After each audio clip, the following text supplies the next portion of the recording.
John Beltran, Dave Urick back from Beat Digger Stadium. The Beat Diggers lead 7-0 as we go to the second quarter on a masterful opening drive.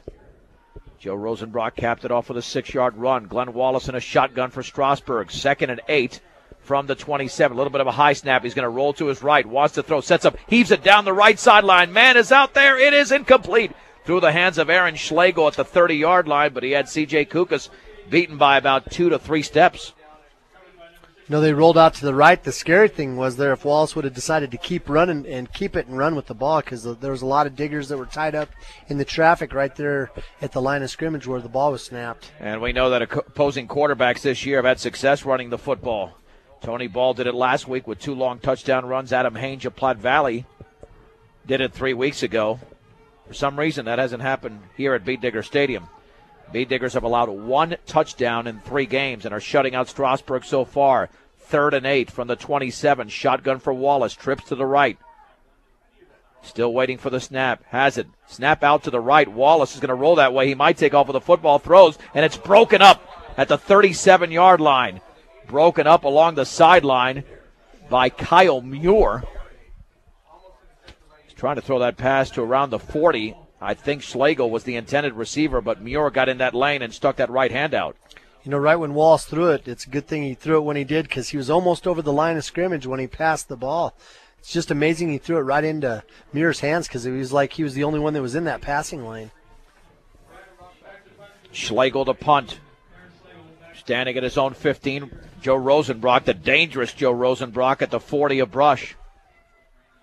The snap is perfect. Schlegel bobbles it, gets it off, and that's a short punt headed towards the sideline, out of bounds behind the Beat Digger bench. The Beat Diggers should have this football in Strasburg territory. The official's going to walk it up, and it's barely in Strasburg territory. Maybe the 49 of Strasburg. They still haven't spotted the football, but that's where it looks like it's going to be placed. The 49-yard line of Strasburg. So a very short punt of only 22 yards. Diggers haven't really gone for the block on either one of Strasburg's punts tonight. That was one play when they might have been able to get at it because he bobbled it for so long.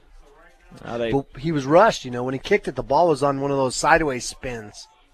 1st and 10 on the other side of the 50. Seawald's on the backfield with Rosenbrock, and Seawald has the football right up the middle. Breaks a tackle at the 45. He's into the clear at the 30. One man to beat at the 20, and he's down inside the 15 to around the 12-yard line. Skyler Seawald with a gain of 38 and a Beat Digger first down. He's amazing. His yards per carry are just so huge. And again, we've said it so many times. How does he do it? He runs through the line of scrimmage. He runs that trap.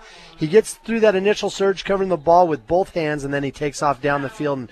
And just without knowing it, he ran away from people. We'll give him 37 because they placed the football at the 13 instead of the 12. 1st and 10 for the Beat Diggers.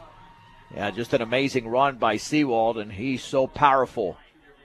Garcia will hand it off to Rosenbrock, and he's hit immediately. However, he's so strong he gets to the 10-yard line. The tackle was made by David Humiston, the senior linebacker.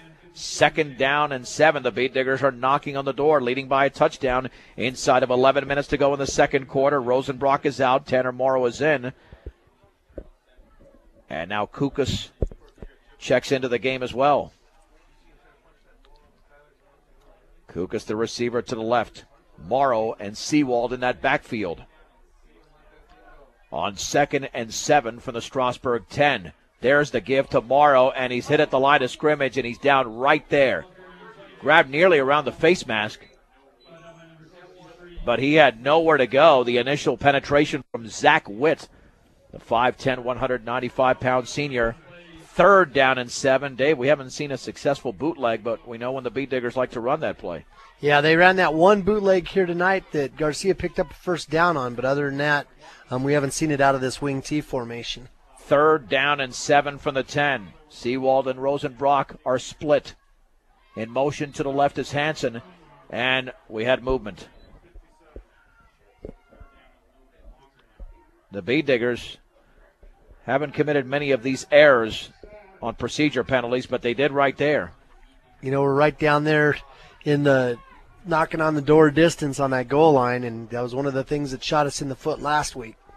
3rd and 12 from the 15. The Bee Diggers have yet to attempt a pass in this game. This is their third drive. We're early in the second quarter. Garcia remains under center. Kukas is the receiver to the right. In motion to the left is Hansen. Garcia on the bootleg left is going to cut it back towards the middle. He's down at the line of scrimmage. Nothing for Eric Garcia. All types of penetration by the Strasburg defense, including Spencer Blau, the 5'9", 160-pound sophomore linebacker. And Jesus Cardenas will come into the game. This should be about a 32-yard field goal. And this is big for the Bee Diggers because they moved the ball on their second drive. Then they stalled, and now they've got a field goal attempt. And this will be from officially 32 yards away. Eric Garcia will hold. Looks like pretty much a straightaway kick. Now we know that he certainly's got the leg for this.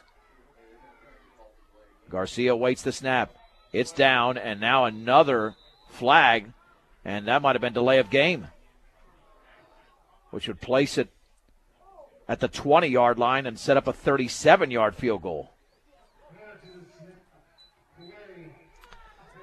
Yep, they had a hard time getting. Well, Cardenas went out on the field right away. Coach tried to send him out there, but the kids got up on the line. They got set, and it just took a long time for him to get the ball set down on the ground and get it hiked. This time the pad's already on the ground, and Garcia's already ready. And now the Bee Diggers take a timeout, brought to you by Edwards Wright Price Market in Flowerland at 1201 East Platte Avenue in Fort Morgan. Stop by and get what you need to refuel on game days at Edwards Wright Price Market and Flowerland. Well, the one thing, Dave, is if the field goal is no good, which obviously we're not hoping for that result. In high school football, you automatically start at the 20-yard line as opposed to the college and pro ranks where it's at the spot of where it was kicked. Exactly. So, it's still a big downer. It's not very good for the momentum. Strasburg, that's like a stop for Strasburg inside the 5. It's just as good because they feel like they've solved the problem that they had in the initial drive where they couldn't shut this Digger offense down. Well, the Bee Diggers got to the 13-yard line, all of a sudden committed the procedure penalty, and then had 2 plays that were stopped at the line of scrimmage. And now Brush is going to go for it. They will go for it on 4th down. And they've got a long way to go here. Strasburg's back in a 5-2 defense. This will be 4th down and long. Going back is Garcia. Lofts it up the left side towards the end zone. And is it caught? It is! It's a touchdown to C.J. Kukas from 20 yards away. On a 4th down and 17 to go, and the Bee Diggers lead 13-0. What a huge play in this game. It's the same fade that they've thrown every single game, and Kukas just took off running, ran right past the corner. Garcia threw it over his outside shoulder towards the back pylon in the end zone, and just a great throw, a really great throw, and a great catch. David, that play has also failed many times this year, but the Bee Diggers really needed it there. But see, this is where you make that throw and you beat the defender with the size that Kukas has. And, of course, Hansen has some decent size, but not Kukas' height. You can make that play successful. The extra point by JC is up, and that one is good. 8:57 to go before halftime. Brush 14, Strasburg nothing on 1010 KSIR and KSIR.com.